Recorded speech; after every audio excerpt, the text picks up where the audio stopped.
Vamos aproveitar esses segundos de pausa no podcast para falar sobre horas. Conheça o novo Samsung Galaxy Watch Ultra, projetado para resistir a qualquer desafio e superar limites com o poder do Galaxy AI. Quer garantir o seu? Ganhe a partir de R$800 de desconto no seu relógio usado. Acesse samsung.com.br e saiba mais. Galaxy Watch Ultra. Galaxy AI chegou.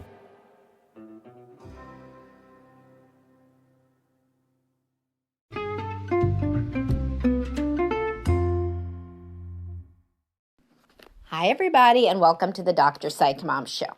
Today, we're going to talk about what I call the empathic rupture of not getting to stay home with kids. And we will get into who I see this happen to, why, what to do about it, how to understand it. It's a big topic. Right as soon as I tell you to subscribe. Most recent subscriber episode was Every Night Feels Like a Sleepover When You Marry Your Best Friend, and why that's bullshit garbage. And even though you could see that quote on TikTok, it perpetuates this intimacy porn, hyper idealized, overly romanticized view of relationships that is completely impossible. Okay, anyway, back to the topic at hand. So I work with a lot of couples, obviously, in my private practice. As always, you can reach out to me if you want to work with me for therapy or for relationship coaching. drpsychmom.com, all the info. But anyway, so I work with a lot of people. They're at all different stages. So a lot of women really idealize the idea of staying home with kids. Their mother either stayed home with them and they thought that that was good. And in their family, that was thought of as something very good and something that the mother really liked, and that was good for the children, and the mother cooked for them and did little activities with them and took them to their, the library and the pool and whatever they did. And in some families, the mother never got to stay home with kids, and it was the central trauma of her life or one of them. And so then, of course, the little girl thought that, she would change and she would get to stay home with kids because her life would be better than her mother's, and her mother may have even said that. You should stay home with kids and not always be running around like me. I miss so many events. I miss everything. I'm exhausted, etc., right? So it could either be because the girl wants to do what her mother did, or she wants to fix what her mother was not able to do in her own life. And so, however, I've mentioned this many times, and it's important for men to realize this. Women are told both that they're going to have a career and that they're going to be a mommy. And you kind of don't really have any idea how to do those things unless you see a woman successfully juggling those. Many people don't. They see either a very harried woman who has to work all the time and regrets not, being able to come to your events, or a woman who stays at home and may wish that she had been able to have a career. So if you see either of those two types of people that have regrets, which is classic for people in dysfunctional families where there's a lot of depression and anxiety, there's also a lot of regrets voiced. So you don't really know how you're supposed to do it, right? You don't know how you're supposed to do both things. And many people do not have jobs where that is an option, to go part-time or something like that. So a woman that was totally happy working can get to a complete crossroads when she has a baby. And then it's all of a sudden she doesn't want to go back for maternity leave because she likes to be with the baby. And all of these other impulses kick in, and all of the script that she got from, the time that she was young about that she should stay home with kids or that would be better, all of that stuff activates. And it was basically dormant in her subconscious, and she had no idea, and she assumed she would be fine going back after kids, but she isn't. Or she thought that her husband would assume that she would not go back, even without them really discussing it at all, because he would assume that, of course, she was going to stay home with kids once they had kids. People talk about so few things, and that is what I really try to work against in my career. I try to really amplify and emphasize constantly the importance of honesty and open communication. And it's not like these women aren't being honest. Many people are not honest with themselves. They do not scan themselves for what they feel or what they think at all. So they have no idea, So the point is that you got to really realize before, because this is like the honeymoon stage bait and switch thing where guys think that like women are like, oh, I know what I'll do. I'll fake a high sex drive for 3 years and then it'll just plummet and then he'll be mad at me all the time. Yes, like awesome. I'm going to do it. That's bullshit, as I talk about in my popular episode, The Honeymoon Stage, Why There's No Bait and Switch. That's a subscriber episode. But anyway, so women aren't like, oh my God, you know what I'm going to do? What I'm going to do is I'm going to have a baby. And then I'm going to be completely blindsided by the desire to stay home. And I'm going to tell that to him and it's going to ruin my marriage. Oh, great idea. No, like people don't even think. People don't even know what they don't know. This is why therapy is so good, right? Because somebody's finally asking you about like what you think and what you feel so you can figure it out. So a lot of women don't even know how they feel about this topic, right? Until they start to talk about it and to think about it. So, and therapy helps you not get blindsided because you've already started to think about some of this stuff and talk about it. But anyway, so the point is that these women that I'm talking about here, they realize that some of them realize on maternity leave, oh shit, I don't want to go back. And some of them say it, some of them don't. Out of the ones that do, and this is where the empathic rupture part comes in, a lot of them say it, and the guy says, what are you talking about? You're joking, right? Because we still have all these bills. We didn't talk about this. Like, what do you mean? We just bought a house.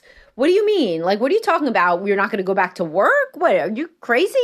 And the woman's like, oh, yeah, I guess I am. Of course I'll go back. I guess I was just saying, what if I didn't have to? Because she feels like embarrassed and ashamed of that she should say something so, quote, crazy and so, quote, financially irresponsible. And many women, as I've discussed, defer to the man on finances and are very scared of anything related to money. So they just hand over the financial reins to the guy. And the point being is, that's not always very smart. Because in reality, what the woman wants to say there, but she doesn't have the balls to say it, is I do not care about the money. I'm happy to downsize the house, but I just want to stay home with the baby. Because now that I've had the baby, it's a transformational moment that I realize I'm basically in the honeymoon stage with the baby. I'm in love with the baby. And that's totally normal. And that's why our species perpetuates. And that's why people have new babies, by the way. So that's completely normal. And I even have a post called, if your wife has a physical love language, it will be redirected at the baby because she's in love with the baby. So, and that's why some women just keep having baby after baby after baby. They're love addicts, but for babies. And all women that love babies are a little bit like that, but most healthy people could be like, okay, I've had enough babies. Now I have to move on to a different stage in my life. But anyway, the point is that you understand, of course, if you're listening, that there is an evolutionary reason for this, which is to make babies. That's the point of our species, is to procreate itself. And so women fall in love with babies. Men fall in love with women. Women fall in love with babies. I mean, that's true. That's why our species perpetuates itself. That's why I have a post called Men Need to Love Their Wives as much as their wives love the kids. But anyway, point being that later in life, when the woman changes and she grows more confident and more self-aware, and she says, why have I been such a people pleaser? And her estrogen drops, as I've talked about a myriad times in podcasts such as What Aging Feels Like for Women and How Women's Bodies and Brains Change in Their 40s and perimenopause and benefits of perimenopause. Oh, all of these different things that I've written about, rather spoken about, and also have posts about it, how women change in their 40s. The point is they go back and they're like, hey, I did say it. I said I wanted to stay home with the baby. And he said no. And now I never got to, and I'm grieving it, and it's a loss. And now I realize with the benefit of hindsight that there was only one time in my life when I could have stayed home with a baby and done what I wanted to do and raised him differently. And now that he's an asshole teenager, I feel like maybe it all could have changed in that toddler phase if I would have gone to some more library story times. And fuck my husband for not understanding me and what was important to me.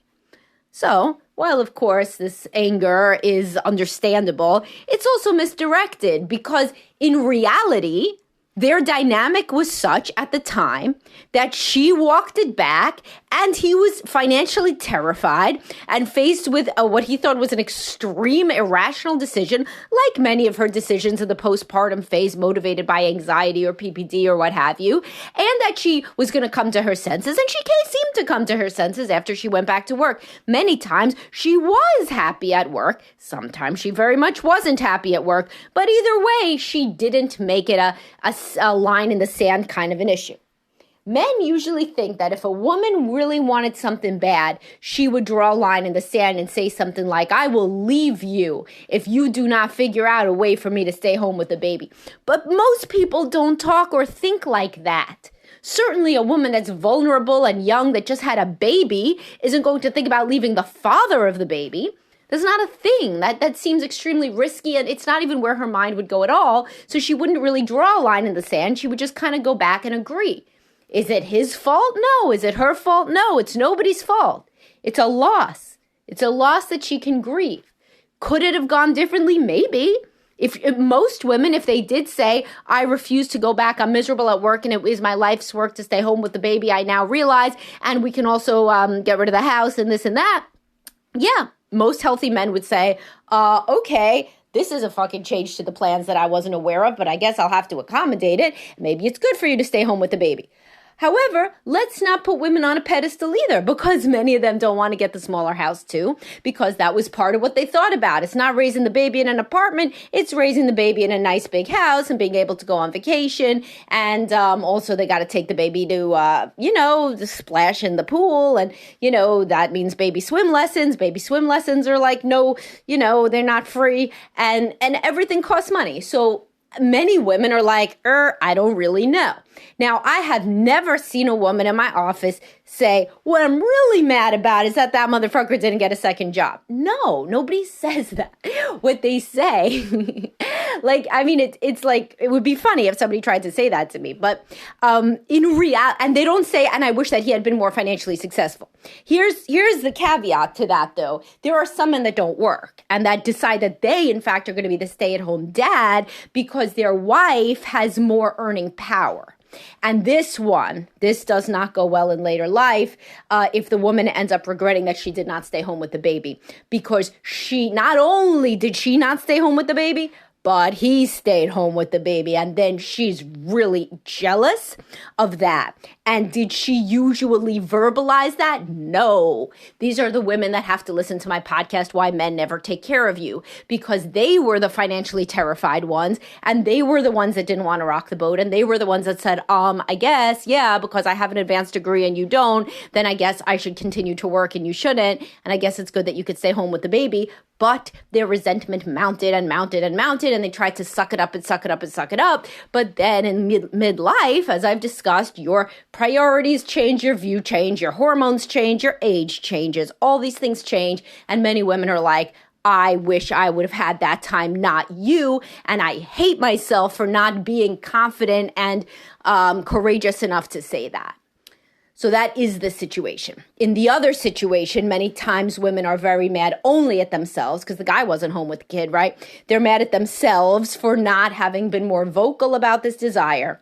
And of course, with the fullness of time, they realize that the couple of years that they worked wasn't really that essential. Had they taken off a couple of years, they would still pretty much financially be where they're at now, but it never seems like that at the time, of course.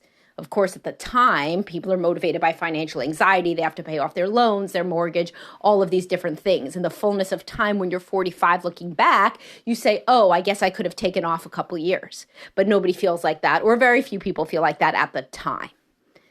I mean, certainly some people feel like that at the time, and those people take off. But I'm talking about people in the situation that I'm talking about. So how do you get out ahead of this? Well, if you're a couple where there's still the possibility of her staying home with kids, have an open and honest discussion about whether this is something she super values and if she's made any allusions to it at all. And then how you guys could make it work with everybody having to compromise then, because of course there's no free lunch, say it with me, right? But what if it is over? What if that time of life is over and the children are older? Well, then that is the sort of thing where you have to have a reparative conversation. I said a reparative, to repair. And that means each person really kind of acknowledging, validating, and empathizing with the other person's perspective and talking about these as you would, talk about any other empathic rupture. I have a podcast on empathic rupture specifically that you could search. But the point is that both partners would have to verbalize really clearly what they felt, and the other person would have to really acknowledge it and sit with it and not try to defend, or like the woman saying, you know what, I realize the deepest regret in my life is that I didn't stay home with kids. And many guys feel absolutely shocked and hurt, and like scared and ashamed. And like, she's saying that he was like a terrible provider or like ruined her life. And so immediately they get super defensive and they're like, you didn't say anything. You didn't say that, because what I remember is you really liked, I got you a Range Rover, and then we went to Europe and you didn't want to give that stuff up, did you now? And it's like, that's not a response that helps anybody, and it also is not helpful for a woman in this situation to say to the guy, well, you should have known. I brought it up and you should have known. And this is because you're a narcissist, like your mother. And so whenever I say anything, you steamroll right over me, and you just should have known after I brought it up once, or twice. Well, how the hell should you know how much shit you bring up, in a day? Never mind months, years. So obviously he didn't know, I'll just tell you 100% he did not know as much as you think he knew, because that's every couple. Nobody knows as much as the other person thinks they do about their internal workings.